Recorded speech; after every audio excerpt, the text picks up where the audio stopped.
Proceeding with the analytical portion of our program, we can identify in this last number two new comedic elements. The first one, the rhythm. Now, obviously I put the bounce in the melody, which makes it rhythm, but this reflects the underlying rhythm of the poetic meter. I think it's called anapestic quadraminer or something. As a musician, I just think of it as triplets. Yapapa, 1, 2, 3, 1, 2, 3, 1. And it's the rhythm of comedy. I meant what I said, and I said what I meant, and an elephant's faithful 100%.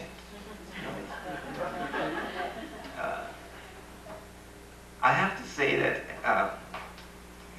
in music, the triplets have a different function sometimes. It's a little bit off topic, but I done a lot of time on the Legion Hall circuit. There's actually a song, still doing time in a honky-tonk prison. One more line. Still doing time when a man ain't forgiven. Just don't get me going on my George Jones material, man. I don't want to stop. George is coming to Manitoba, by the way. I hear there's this Indian reservation in Saskatchewan, like, that flies him up every year, like, bugger the cost. Like, they get their grants from the federal government, and they're going to spend it all on a George Jones concert. Come down to the water.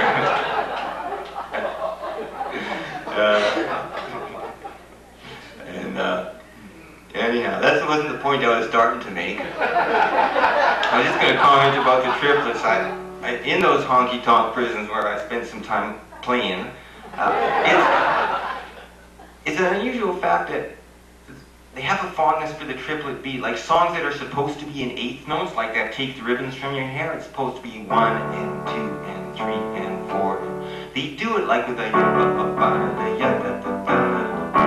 take the ribbons from your hair, shake it loose and let it fall. It's kind of good, but it's not really right. And from my point of view, what it does is screws it up. I can't sing Luke and Bob Texas do it anymore. I've got another one that goes along with it. So if you still got the song sheets, I can show you what I do with this in triplets. It's kind of cool. So it's Take the Ribbons from Your Hair. Ready? Take the ribbons from your hair. How can you mend this broken heart? How can you stop the rain from falling down, laying soft against your skin? How can you stop? That's the idea, you know.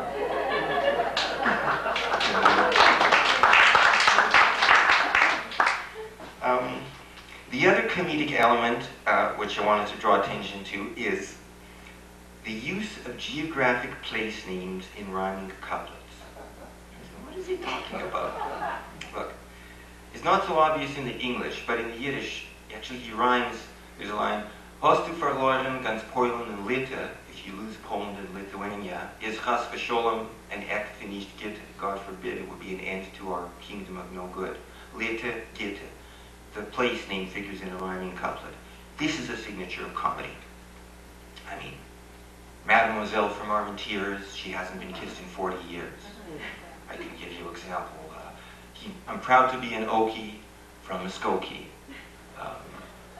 Scusa me, but you see, back in old Napoli, that's amore.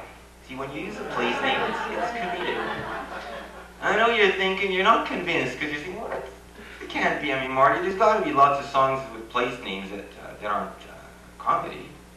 I mean, what about I Left My Heart in San Francisco? Okay, understand. The place name has to be part of a rhyming couplet.